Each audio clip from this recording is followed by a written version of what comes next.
Donc, dans cette question, on nous dit, on considère un complexe Z d'écriture algébrique Z égale à X plus IY.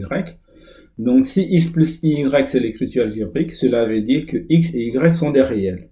On pose grand Z ici, donc il faut faire une différence entre grand Z et petit z. Donc, grand Z, c'est un nouveau complexe qui est égal au conjugué de petit z divisé par petit z. Ensuite, on considère les points M et M' d'affixes respectifs petit z et grand Z. Donc, l'affixe du point M, ça va être petit z, et l'affixe du point M', ça va être grand Z. Première question nous demande de donner l'écriture algébrique de grand Z en fonction de X, Y. Donc, si on revient ici, on a grand Z égale à petit z bar sur petit z. Donc, ce qui nous fait donc X moins IY sur X plus IY. Donc, pour avoir cette écriture algébrique de grand Z, on va multiplier notre numérateur et notre dénominateur par le conjugué du dénominateur. Le dénominateur ici étant égal à X plus IY, son conjugué, c'est X moins IY. Donc, on multiplie en haut, on va faire X moins Y. Donc, X moins IY, donc sur X plus IY, facteur de X moins IY. En haut, ça nous donne donc X moins IY au carré. En bas, ça nous donne donc, c'est le produit d'un complexe de son conjugué, donc ça nous fait X carré plus Y carré simplement.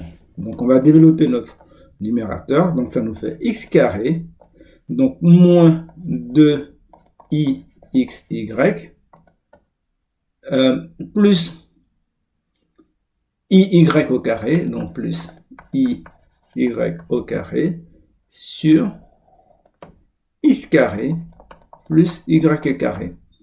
Ce qui nous donne donc X carré, moins 2IXY, moins Y au carré, sur X carré, plus Y carré.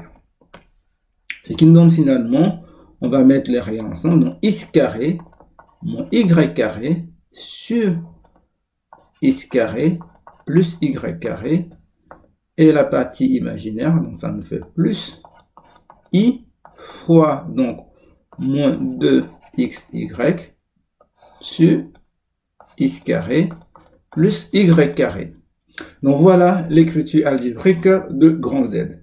Sa partie réelle étant X carré moins Y. Donc sa partie réelle, c'est ça. Et la partie imaginaire, c'est ça. Donc ça, c'était la première question, la question 1. La question 2, on nous demande de déduire l'ensemble des points M d'affixe petit z pour lesquels grand Z est un imaginaire puis le représenter dans le plan complexe. Donc ici, rappelez-vous, donc, si grand Z est associé au point M'. Donc si grand Z est un imaginaire pur, ça veut dire que le point M' est sur l'axe des ordonnées. Donc en fait, il faut faire un lien entre ce qu'on fait et le graphique. Donc nous, on veut déterminer donc où est-ce qu'il va se trouver le point M, où doit se trouver le point M pour que notre point M', qui a pour affixe grand Z, soit sur l'axe des ordonnées. Traduisons ça. Donc grand Z est un imaginaire pur si et seulement si sa partie réelle, donc réelle de grand Z, est égale à 0. Donc, ce qui équivaut à dire donc, que X carré moins Y carré sur X carré plus Y carré égale à 0. On sait tous que une fraction est égale à 0 si et seulement si son numérateur est égal à 0. Donc, ça nous donne donc X carré moins Y carré égale à 0. Là, on a la chance, on tombe sur une identité remarquable, ce qui nous fait donc X moins Y, facteur de X plus Y égale à 0. Donc, ce qui nous donne que soit X moins Y égale à 0 ou X plus Y égale à 0. Donc ici, le ou il est important. Cela va traduire le fait qu'on va avoir deux ensembles différents. Donc, après, là, ça entraîne que y égale à x ou que y égale à moins x. Là, on reconnaît la droite d'équation y égale à x ou la droite d'équation y égale à moins x. Donc, le ou fait que on a deux ensembles séparés. Donc, voilà comment on va représenter ça. Donc, voilà notre plan complexe.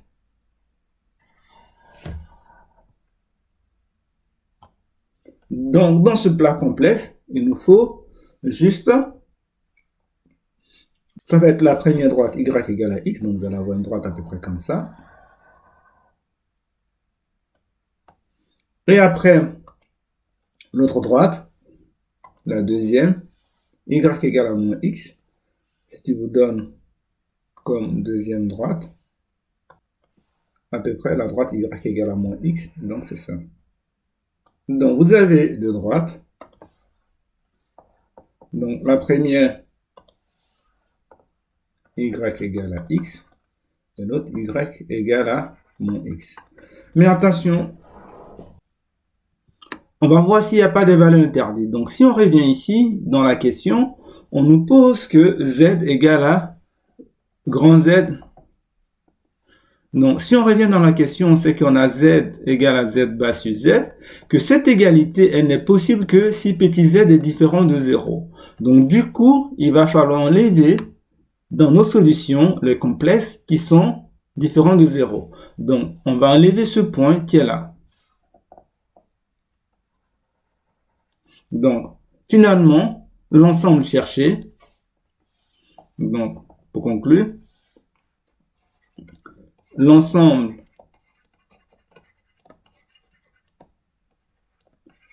de points M cherchés, donc l'ensemble de points M cherchés est constitué, cet ensemble est constitué des droites y égale à x et y égale à moins x privées de l'origine de z égale à 0, privées de l'origine de repère. Du repère, c'est-à-dire z égale à 0. Donc ce point-là. Pour la 2b, on nous demande de déduire l'ensemble des points M d'affixe Z pour lesquels M' est sur l'axe des abscisses, donc l'axe des réels. Donc regardez, M' il est associé au complexe grand Z. Donc si grand M' il a pour affixe grand Z. Donc M' appartient à l'axe des abscisses, donc on va l'appeler l'axe OX. Si et seulement si grand Z est un réel. Parce que l'axe des abscisses dans le plan complexe, c'est l'axe des réels. Donc, ça veut dire que la partie imaginaire de grand Z est égale à 0.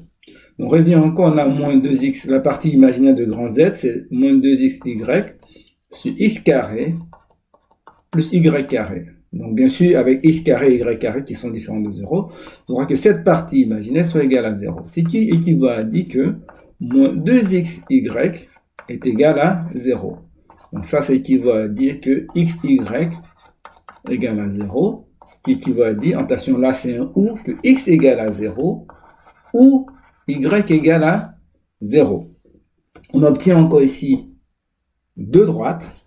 La première à cause du ou, donc la première c'est la droite d'équation x égale à 0, et la droite d'équation y égale à 0. Donc ce sont les deux axes du repère, mais privés de l'origine, parce qu'on a dit que petit z doit être différent de 0.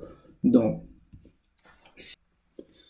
si on se place dans notre repère, donc la solution, les ensembles cherchés, c'est l'ensemble formé par les deux axes du repère, bien sûr, comme on a dit tout à l'heure, privé de l'origine, donc de 0. Si le point M qui est associé à petit z est sur l'une de ces droites, privé de l'origine, grand Z, donc M' d'affixe grand Z, va être situé sur l'axe des abscisses. Donc cela veut dire quoi? Cela veut dire que lorsque M se déplace sur l'axe des ordonnées et l'axe des abscisses privées de l'origine, M', qui a poids fixe grand Z, lui, va se déplacer uniquement sur l'axe des abscisses, donc l'axe des réels.